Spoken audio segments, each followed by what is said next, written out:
दोस्तों, कानपुर एक ऐसा महानगर जिसकी चौड़ी धूल भरी सड़कों पर तेज रफ्तार जिंदगी दौड़ती थी। शहर की प्रशासनिक इमारतें भव्य थीं, लेकिन उनके भीतर बहने वाली व्यवस्था की शिराओं में भ्रष्टाचार का जहर एक गहरी नस की तरह फैल चुका था।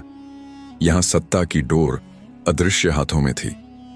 इसी शहर की प्रतिष्ठित प्रशासनिक कुर्सी पर बैठी थी आराध्या माथुर, जो हाल ही में एसडीएम के पद पर नियुक्त हुई थी। आराध्या एक संघर्षशील आदर्शवादी, अपने बैच की सबसे तेज, कर्मठ और निडर अफसरों में गिनी जाती थी। उनका रुतबा उनकी मेज पर रखे संविधान की प्रति जितना ही मजबूत था। वह जानती थी कि प्रशासनिक जिम्मेदारियां केवल फाइलों तक सीमित नहीं हैं। अपनी प्रशासनिक ट्रेनिंग के साथ उन्होंने अपनी मार्शल आर्ट्स की ट्रेनिंग भी जारी रखी थी। यह उनके लिए मानसिक संतुलन बनाए रखने का जरिया थी, जो उन्हें उस शहर की गंदी राजनीति और शक्ति प्रदर्शन से लड़ने की आंतरिक शक्ति देती थी। आराध्या का इकलौता भाई अमन पत्रकारिता का एक युवा छात्र था। अमन अपनी बहन की प्रशासनिक ताकत का दुरुपयोग नहीं करता था। वह अपनी कलम की ताकत पर विश्वास रखता था। वह शहर के एक खतरनाक मामले, अवैध रूप से जमीन हड़पने वाले माफिया के खिलाफ एक खोजी रिपोर्ट पर काम कर रहा था। इस मामले का सरगना था कानपुर कोतवाली का एसओ इंस्पेक्टर भरत सिंह। भरत सिंह एक साजिशकर्ता और अहंकारी अधिकारी, जिसके चेहरे पर हमेशा एक उपहास भरी मुस्कान रहती थी। उसके पास कानून की ताकत थी, जिसे वह खुलेआम अपनी निजी संपत्ति मानता था। उसका नेक्सस इतना गहरा था कि वह शहर के एक बड़े बिल्डर, दो प्रभावशाली राजनेताओं, जिनमें एक सत्ताधारी दल का स्थानीय विधायक श्री वीरेंद्र ठाकुर भी शामिल था, और नगर निगम के कुछ भ्रष्ट बाबुओं से सीधे युद्ध हुआ था। अमन अपनी रिपोर्ट के अंतिम चरण में था।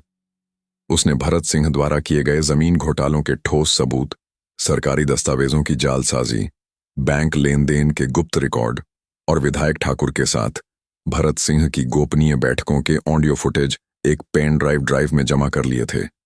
वह यह सबूत एक राष्ट्रीय मीडिया हाउस को देने वाला था। एक शाम अमन जब अपनी रिपोर्ट फाइल करने के लिए ऑफिस से लौट रहा था, भरत सिंह के निजी गुंडों ने उसे सुनसान जगह पर घेर लिया। उन्होंने अमन को तब तक पीटा जब तक वह निढाल नहीं हो गया। उन्होंने अमन का फोन, लैपटॉप और ड्राइव छीन ली और उसे सड़क किनारे फेंक दिया। अगले ही दिन भरत सिंह ने अपनी ताकत का सबसे बड़ा प्रदर्शन किया। उसने अमन के खिलाफ एक मनगढ़ंत एफआईआर दर्ज करवा दी। सरकारी काम में बाधा डालना, पुलिस पर हमला करना और साक्ष्य मिटाने का प्रयास।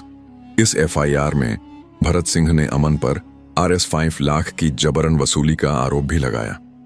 आराध्या को के एजबर मिलते ही वह तुरंत पुलिस स्टेशन पहुंची। उनकी सरकारी गाड़ी का सायरन आज किसी प्रशासनिक यात्रा का नहीं, बल्कि एक बहन के गुस्से का प्रतीक था। आराध्या सीधे लॉकअप के पास पहुंची। अमन ने बताया कि भरत सिंह ने उसे धमकी दी थी कि वह एसडीएम के पद को मिट्टी में मिला देगा और अमन की पत्रकारिता को गुंडागर्दी का नाम देगा। आराध्या ने पीछे मुद्दा कर देखा। भरत सिंह अपने दफ्तर के दरवाजे पर खद्दा था। अरे एसडीएम मैडम, माफ करना, मुझे नहीं पता था कि यह आपका भाई है। अगर आप अपने भाई को छुड़ाना चाहती हैं तो जमानत के लिए आइए। और हाँ, जमानत की अर्जी पर आपको खुद अपनी एसडीएम वाली मुहर लगानी पड़ेगी। आराध्या का खून खौल उठा। उन्होंने अमन को जमानत दिलवाई और उसे अस्पताल ले गई। अस्पताल के बेड के पास बैठकर आराध्या ने महसूस किया कि यह अपमान व्यक्तिगत नहीं था, यह संविधान की शक्ति को चुनौती थी। उन्होंने कसम खाई कि वह भरत सिंह को ना तो पीटेगी, ना ही चिल्लाएगी। वह उसे कानून के जाल में फंसाकर सजा देगी। अमन को छुट्टी मिल गई, लेकिन आराध्या का मन शांत नहीं हुआ। शुरुआती प्रयास में उच्च अधिकारियों ने हाथ खड़े कर दिए। डीएम साहब ने कहा कि वह पुलिस के आंतरिक मामलों में दखल नहीं दे सकते। तभी आराध्या को एक उम्मीद की किरण दिखी। शहर के नए deputy commissioner of police Shri Vivek Tyagi, जो अपनी ईमानदारी और नियमों के प्रति प्रतिबद्धता के लिए जाने जाते थे। आराध्या विवेक त्यागी से मिली। उन्होंने अमन पर हुए हमले का भावनात्मक पक्ष नहीं, बल्कि प्रशासनिक और राजस्व पक्ष सामने रखा। उन्होंने कहा, सर, यह सिर्फ एक एफआईआर नहीं है, यह राजस्व रिकॉर्ड में घुसपैठ की कोशिश है। एक एसडीएम होने के नाते मैं अपनी सीमा में रहकर काम करूंगी। मुझे बस इतना चाहिए कि आप मेरी रेवेन्यू टीम को पुलिस सुरक्षा में